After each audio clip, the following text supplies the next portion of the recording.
Hey everyone, hope you're having a good day so far. This is a A&E DNA backlog lets man commit 37 rapes before capture. I went ahead and opened the door, and suddenly this person came into my doorway, and I went to shut the door, and he reached out and slammed the door open. The man forces his way in, turns out the lights before Christina can get a look at him, and attacks. After 3 hours, the rapist leaves. Christina dials 911 and is taken to the hospital where semen is collected. As Columbus police work the case, the victim braces for a long investigation. And there just really wasn't much for them to go on. And I knew that even with DNA... This is 1992. It said 1992. Have a person to go with that. Before DNA testing. Within weeks, leads are run down and out, and the case goes cold. Meanwhile, a predator remains at large, walking the streets of Columbus, selecting the time and place for his next attack. Every rapist is a predator. In the 12 months since Christina Ruth's attack, 5 more women have been raped. Each attack centered in the Linden neighborhood of Columbus. Although the rapist tried to hide his face, some of the victims were able to provide the police with the beginnings of a description. 5'10". Sketches are circulated, and residents warned to be on the lookout for a man now known as the Linden area rapist. Investigators believe their suspect will continue to hunt until he is caught. Investigators, however, are wrong. As in the fall of 1992, the attacks suddenly stopped. After nearly 2 years of terror, the streets of Columbus again grow quiet. Probably was arrested. Begins to relax just a bit. I'm sleeping, and then 1995. The next thing I felt was someone leaning on the bed. Just after 8 a.m., Yvonne Merle wakes to a stranger in her bed. Can you imagine the terror? I was scared, and then he just threw me to my side real quick and told me not to look, and had a knife. And he was real close to me, his face was, and then he had a knife by my throat. After the assault, the rapist walks out the back door, and Yvonne calls police. Detectives step up the investigation, releasing new sketches and ordering a heavier street presence for police. The Linden area rapist, however, continues to stalk and to hunt. 7 more women are assaulted in their homes, and detectives are still without a suspect. Original detectives had linked cases from 1991 through 1992, and a second set from 1994 and 1995, based on geographical proximity and MO. The key believes the working theory to be sound and uses science to confirm it. So we took the DNA from the first theory and compared it to DNA on the second theory, and it was determined that they were both the same suspect. Detective John Weeks worked the original set of crimes and believes the timeline of attacks This is holds a 99. key to IDing the offender. Like a year or two before Kind of came to DNA. the conclusion that the number of years that he kept disappearing would be consistent with someone being sent off to be incarcerated somewhere a year and a half, 6.5, 7 years. That's usually what it is when you hear about these rape cases. In Ohio, DNA from felony offenders is uploaded into CODIS, a national databank of DNA profiles. If the Linden rapist has in fact been in prison, his DNA should be in the system. In a criminal investigation, however, should be doesn't always work out. But we weren't getting any hits. It was kind of a situation where everybody was geared up and you're thinking, well, we're going to get a hit out of it, and we didn't. Detective Weeks takes a call on a sexual assault that has the look and feel of the Linden area rapist. 3 years later. When you look at the offense on paper and you compare the description of the suspects and his characteristics and his behavior and the location he had committed the attack and the method he had entered the home, we felt pretty certain that this was probably this man back here. DNA testing confirms Weeks' suspicions. After 7 years of inactivity, the Linden rapist is back. On a Sunday morning, 20-year-old Had to have been Diana in prison. Cunningham wakes up to find a man on top of her, his hands around her throat. You know, telling me to shut up or he'll kill me. And he had told me that if I opened my eyes, he would slit my throat. The man demands money, then makes it clear he is not going to leave the apartment before he rapes Diana Cunningham. When I just kind of realized that this is going to happen, there's nothing I could do to stop it, started crying. At first, he, kept saying, "Shut up, stop crying." So I Shut up, kinda said- stop crying. Although later on, when I cried a little bit, he wiped my tears away. The man attacks Diana for more than an hour. How All the gentle, while, how kind. she keep her eyes shut.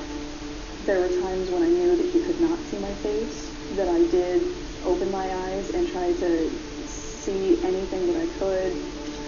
Even as she is being raped, Diana Cunningham is collecting evidence. Oh, Booking.com. I'm going to somewhere. I don't fucking care. Trying to form a mental picture of her attacker for police.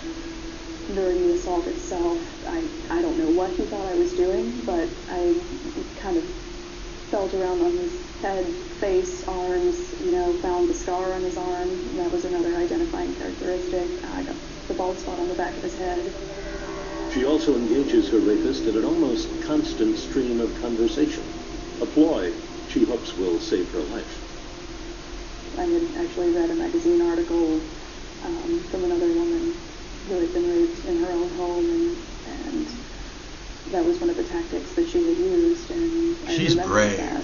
It makes them She's see being you as a raped. person. Just any attacker in general. Not thinking knowing they can if she's talk gonna be and open up a little killed bit about afterwards. themselves and get She's them to thinking open up a about little bit if it's traits possible. to It just helps them to identify see as a human being. and It tell makes the it harder police. for them to attack you. She's a brave It woman. makes it harder for them to hurt She's you. a brave woman. Diana's strategy seems to work, as the rapist makes it clear he is not going to kill her. On the other hand, he is also intent on not leaving any kind of forensic evidence behind. Basically, he said, "I'm sorry, but you're going to have to take a shower." And he watched me wash myself to make sure that I did.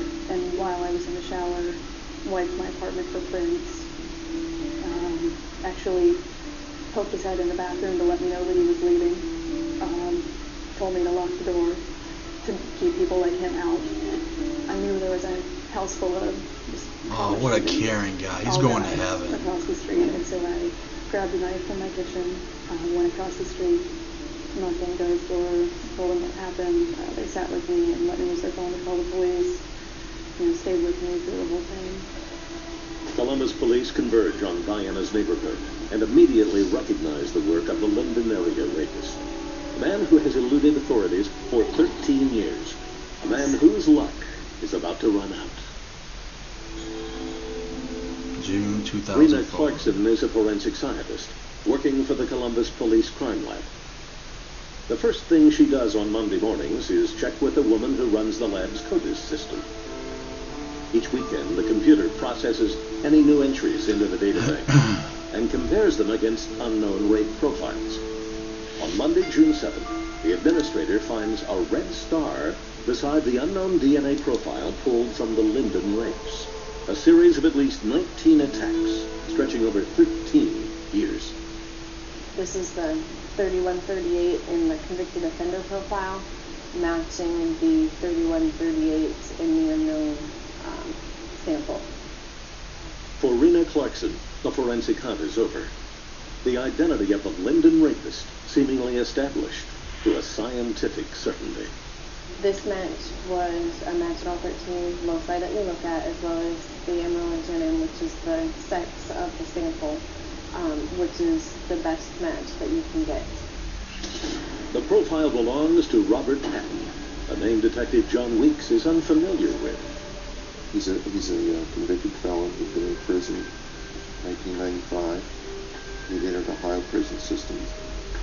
Upon his release in 2001, Patton was required to provide a saliva sample for DNA testing. Unfortunately, that sample sat in a backlog for 3 years. So he's been stockpiled somewhere. for some reasons that beyond me to explain. And it had never been taken and processed and entered into that indexing system until 2004. In the meantime, Robert Patton continued to rape women. I believe the system failed.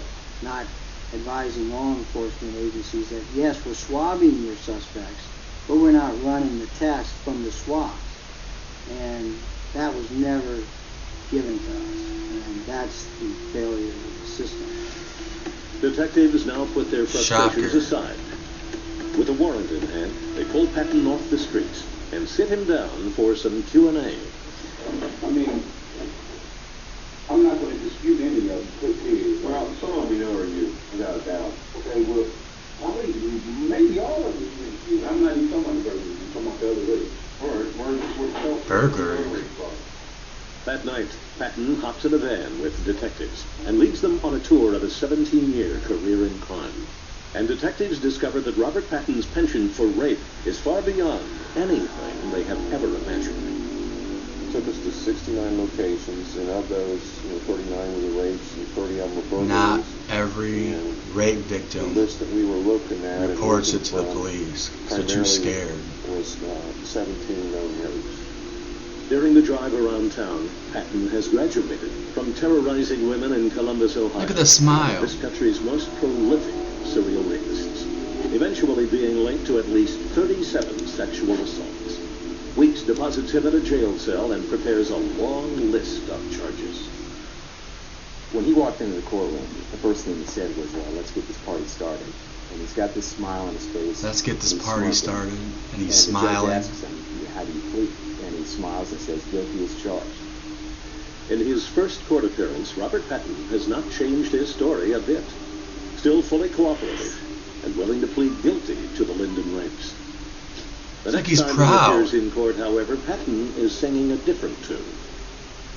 He said, well, I'm not going to plead to anything. I want my trial and I want it today. Despite Patton's confessions, Domus must now prepare for a trial. 7 months later, jury selection is underway when Patton suffers another change of heart.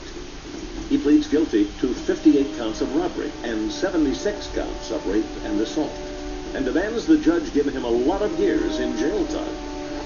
At one point he said 50 years isn't enough. So the judge, after hearing that he wanted more than 50 years, granted his request and gave him 68. I've never had a defendant ask for more time and actually get it from the judge. I can't believe that's the end of the video. That's the end of the video.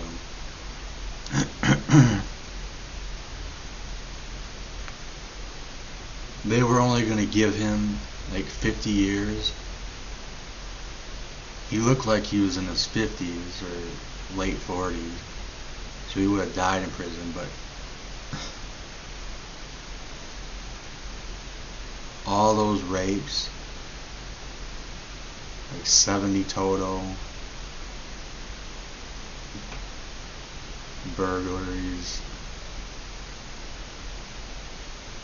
and he was the one that said, I want 70, I deserve 70.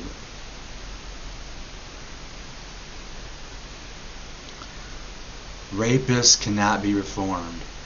And I'm not talking about this, one of the most prolific rapists in American history. That's what they said. And I believe it.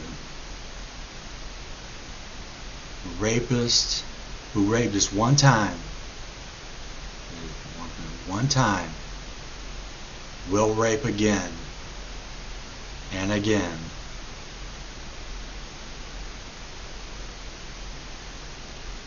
It's like being a serial killer, a pedophile. Pedophiles, they never get over little kids. They're sick. Rapists, they'll rape again and again and again until they're like serial killers. Serial killers, they need to kill. They love to kill. Anyways, I'm gonna go now.